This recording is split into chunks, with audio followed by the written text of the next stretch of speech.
As a kid, I was scared of pretty much everything. At night, I'd see faces moving in the wallpaper. I'd see branches slither like snakes, piles of clothes turn to slumped bodies, lamps look like heads, and the front of cars grin at me with sinister intent. I could also hear them. A creaking door would sound like a groan, the wind would scream, and floorboards would breathe heavy sighs. To me, there were ghouls, ghosts, and monsters around every corner. Needless to say, I was a nervous kid. Turns out, it wasn't just an active imagination. I have a condition. It basically boils down to chronic overactive pareidolia. You know that thing where you can see faces in cars or shapes of people in trees. That's pareidolia. It is a sort of defense mechanism that humans have evolved to notice camouflaged creatures like jaguars and snakes, and to discern the sounds of encroaching predators. But to me, it is about 16 times more noticeable than what is normal for the average person. I see things everywhere, all the time. Of course, there were treatments. By age 12, I had tried 6 different regimens over a total of 4 years, and the side effects were brutal. Some would make me irritable, while others would make me hyperfocused. One type of medication just straight up put me to sleep. By age 18, I thought I'd never get a job. I was barely dragging myself through school, and there was no way I'd make it through college. I was on a course of drugs that barely kept me together, but they gave me these awful tics. I'd drop things, I'd wake up in the middle of the night, my leg would shoot out and trip me. I was a mess. My mom had to cover the stairs and handrail in grip tape. A few years ago, I had a standing meeting with the County Employment Services every Thursday. I hated it. On a particularly bad day, my mom had to drive me there. The mets were kicking my ass. She dropped me off at the end of the street, and just in that short walk to the office, I almost tripped into a brick wall. I was so flustered I knocked over a trash can. But, for the first time in a couple of years, I had an interview with a potential employer. I didn't think much of her. She was just some old woman in a warm coat. She introduced herself as Teresa and told me that she had heard a lot about me. She offered me a trial and a hefty one-time payment. I didn't get a clear idea what I was supposed to do, but she told me that secrecy was part of it. The only demand she had was that I stop taking my meds. Still feeling the trash smell on my pants, I took Teresa up on her offer. On my first day of work, I'd been off my meds for a week and I had barely slept. It was hard to wrap my head around the world as I'd seen it as a kid. I'd see faces in the walls, in the shadows, in the leaves, in patterns, pretty much everywhere. I'd hear voices and screams in every breaking car, in crinkling paper, in creaking floor. It was hard staying focused, and I was so jumpy I could barely move without flinching.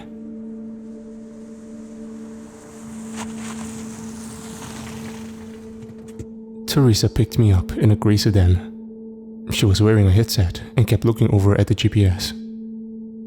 I noticed her leg was twitching and that she kept biting her lip. She barely looked at me the whole ride. We finally arrived at a small yard, about a 40-minute drive off the highway. There were 2 large trailers and a single-story rundown prefab house from the 60s. One of those things with cheap wood panels and matching broken windows. There were 8 other vehicles in the yard. 4 sedans, 2 vans, a jeep, and a bus.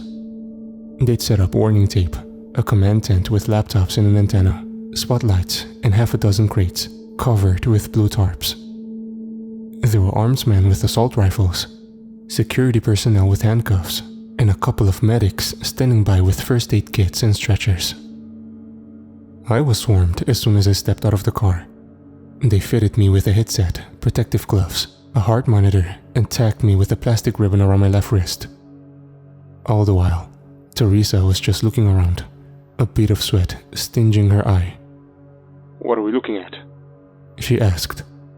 3? 4? Just 1. I heard in the headset. We got it early. You got the spot? On site. She responded. Any blues? No blues.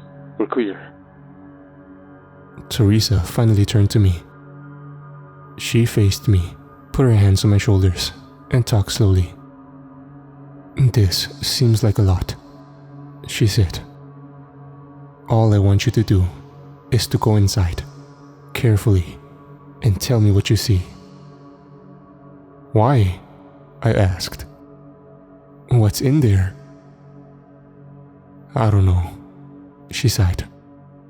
None of us knows, but we think you can see it.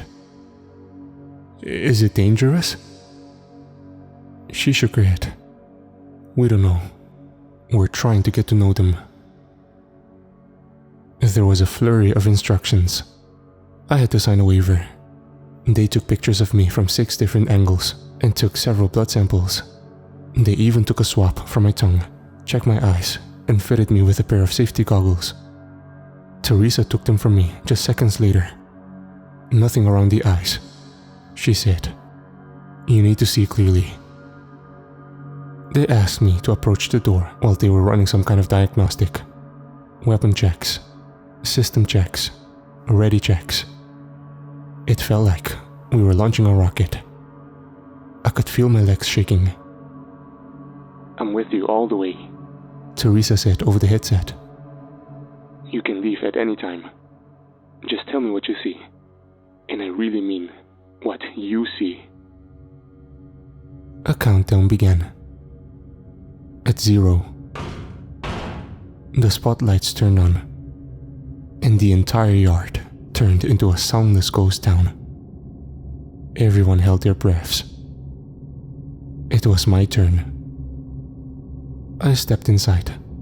A simple 1-story house. 3 rooms, a bathroom, a kitchen. Someone had clearly lived there until recently. There were still clothes flung over a chair in the living room. The power was off, but the pale spotlights coming in through the windows made me feel like I was walking through a hospital waiting room. My heart was pounding out of my chest. I didn't know what to expect, but this payday could be the boost I needed to get my own place. A paycheck with 4 zeros for a single day of work? But, standing there, looking into the sterile living room, I was having doubts. What do you see? Asked Teresa. Notice anything? No, just furniture. A couch, an old TV, a fancy carpet. Nothing out of the ordinary. I just walked around, saying out loud what I was seeing. As the minutes passed, Teresa was getting impatient. These are just things, she said. I need you to tell me what you really see. I entered the bathroom and immediately felt this awful feeling in the pit of my stomach. A noise tickled my ear.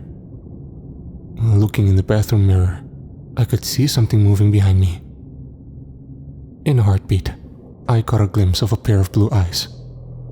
I turned around, screaming. Something moved. I flung myself backwards, closing the bathroom door with the tip of my fingers.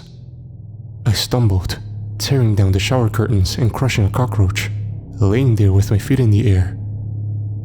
I tried to remember to breathe. Rarely have I ever been so scared that I had to remind myself to breathe.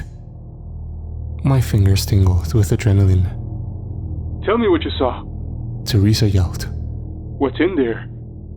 Blue eyes. It had blue eyes. Did you see where it went? I didn't. To the best of my knowledge, it was still outside the door. Look again, she continued. Look again, then get out. She had to coax me out of the bathtub. She encouraged me, spurred me on, and reminded me that I had to leave that room one way or the other. It probably took them 15 minutes to get me out of the tub. And when they did, I could barely feel my feet. When I finally opened the bathroom door, I couldn't see anyone. The hallway was empty. I carefully stepped out, looking around. Nothing. Standing in the middle of the living room, I felt like an idiot. This was exactly what I was taking my medication for. Paranoia and sudden bouts of fear. It dawned on me that maybe I was influenced by all the people outside and their preparations. I was walking in here expecting to see something. They had worked me up, so of course I was seeing things. But then again, there was an odd painting on the wall that I hadn't paid attention to earlier. It was the strangest thing. It was a sort of thrift store painting showing two women walking across the bridge on a hot summer's day. It was sort of generic, but I had been hyper-vigilant when I first stepped in. You know that feeling when you say a word over and over so many times that it starts sounding like a noise? That's the feeling that fell over my eyes. The picture started to blur and disappear, turning into swirling colors. And there, in that blur, I saw those blue eyes. There were small blue spots in the water, on the sides of the bridge in the painting. That's what I'd seen. And there, I'd seen a face. Something blending into my sight, disappearing. And for a second, I knew for certain that I hadn't seen this painting when I first stepped inside. And now, it knew that I could see it. I felt it. I slowly started to back out. "There's something in the painting," I whispered. "In the living room." You sure? Teresa asked. Absolutely sure? Absolutely. Get out. I rounded the corner and heard the floorboards creak. I could no longer see the painting, and I could sense something move. Backing out of the front door and into the cool autumn air, I could feel hands on my shoulder. Armed men pulled me back, and paramedics started to check my eyes with flashlights. They asked me all sort of personal questions, like my name, my mother's maiden name, and the name of the president. I was told to lay down, as I heard a team breach the house with stun guns, cattle prods, nets, and a crate. Laying there and feeling the pressure subside, I just cried and laughed. I didn't even notice Teresa sitting down next to me. I was given a cold drink and a pill, and I took it without question. "You did good," she said. "You're done. You're done." What was that? What's in there? Something only a special mind can see. That was my first time working with Teresa. Over the coming years, I would be called in about once or twice a month, and the pay I got from those few days were enough to get me out of my parents' house. Teresa would check in with me weekly, and I had to submit to regular checkups. But more often than not, I was completely off the leash. I started to learn a bit more about the company I was working for and what they were doing. I started getting payments from Hatchet Biotechnica, a subsidiary of Hatchet Pharmaceuticals. My official title was contractor, a title that repeated like a name. Teresa started going into greater details on what to look for and how to act, but that first mission was a sort of test to prove myself. I had no idea what I was actually proving, but it felt like my tendency to discern patterns and seeing dangers helped me along. I learned a bit more about their procedures. For example, they were adamant about checking for blues. This meant surveying the nearby area to look for some kind of infection, usually taking the form of miscolored flowers, most often blue, but not always. Sometimes tulips, most often sunflowers. Once, they just found a bunch of teeth sticking out of the wall. Whenever they checked for blues, this is what they would look for: something overtly strange and unnatural. When something like this was found, the whole mission would be called off, and they would use controlled explosives to just take out the entire area. In more populated areas, they'd set up tents and use flamethrowers. I remember once, the week before Christmas, when 6 men with flamethrowers were called in to burn down a greenhouse. I'll never forget the way the flames reflected off their visors. To them, it all just looked like flames. But I saw something else. I saw bodies wreathing in the flames. I heard screams in the shattered glass, and in the charred remains of melted plastic, I'd see painted faces glaring at me with hateful black eyes. Up until a few months ago, I had worked a total of 33 cases over 2.5 years. Every case, I'd step into a location and look for one of 3 things hiding in plain sight. Up until that point, I still had no idea what they actually were. Sometimes I'd catch a glimpse of something running past me, or see a pair of blue eyes looking at me from across the room. Every time, I just reported it and left. A chair, a fridge, a suspicious window. Hell, once it was a music box.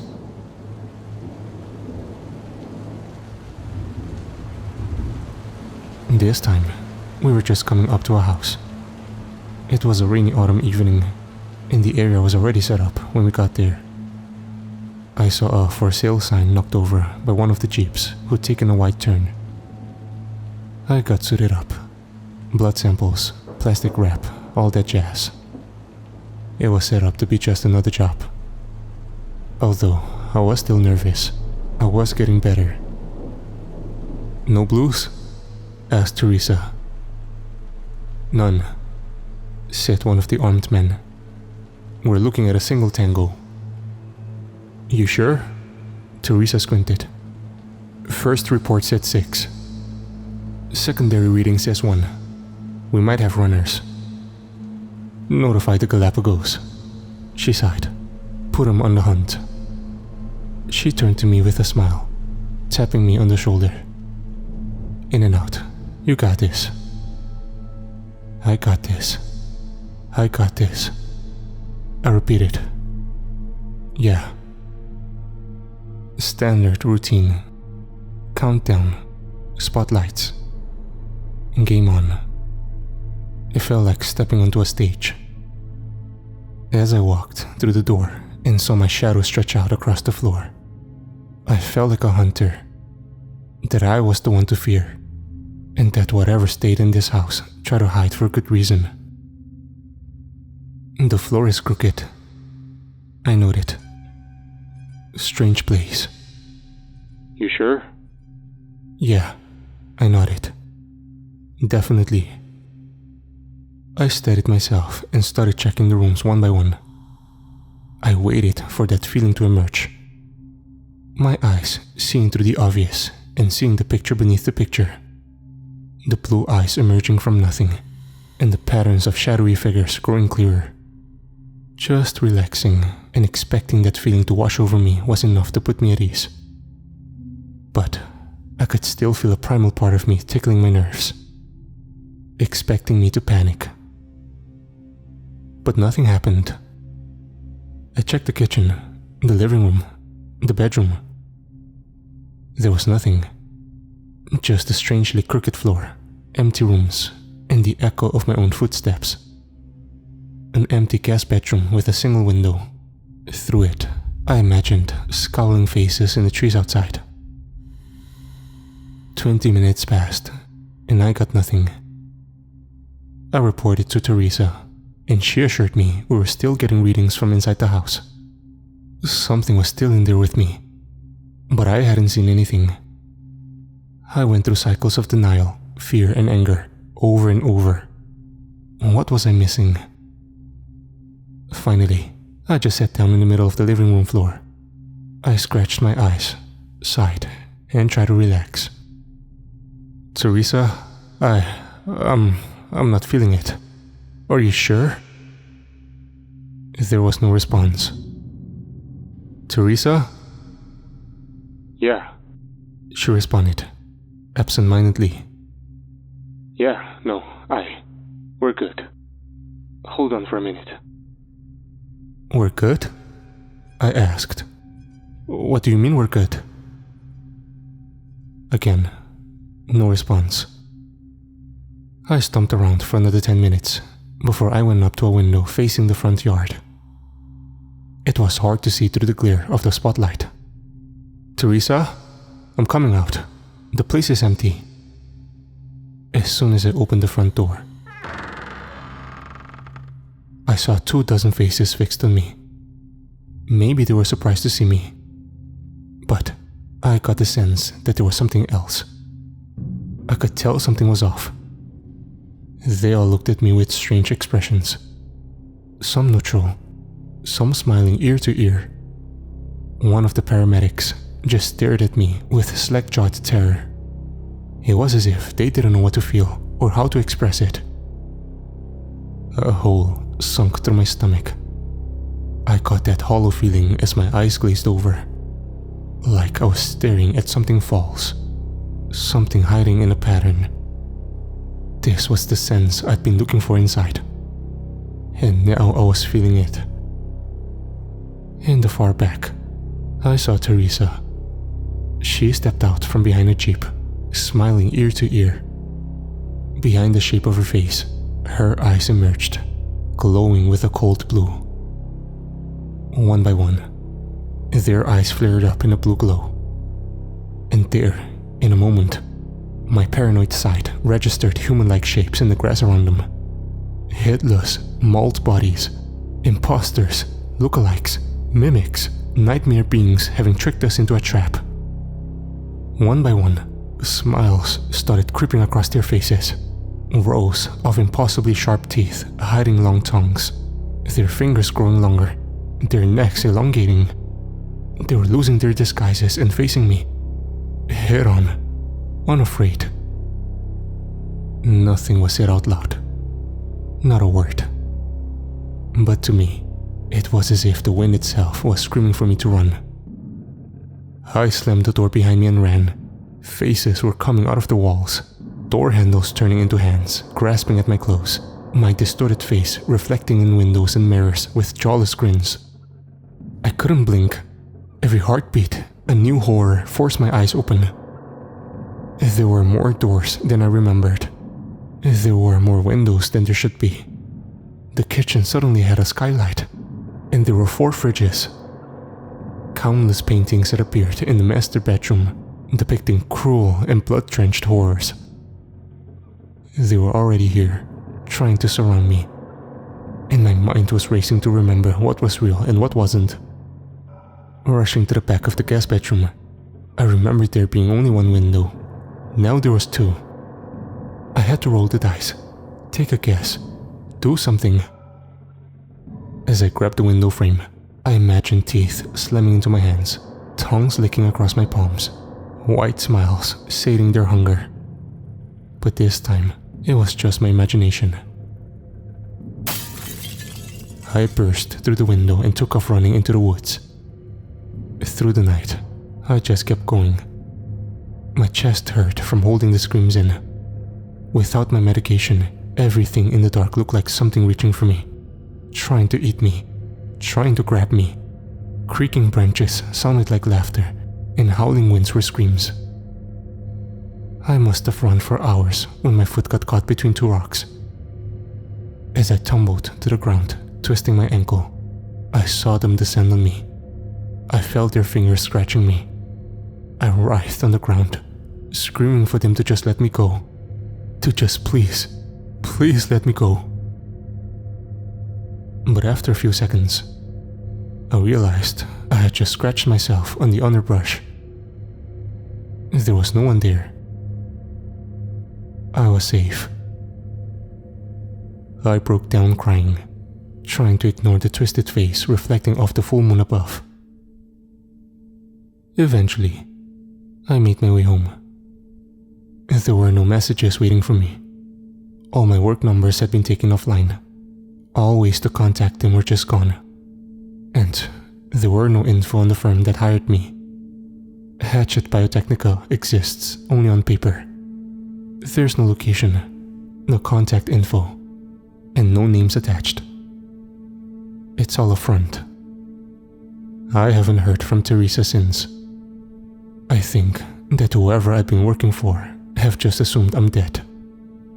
That's why I decided to share this anonymously. Those who know who I am can reach out to me. And for those who don't, I just have a word of warning. Be observant. Trust your intuition. It might save your life.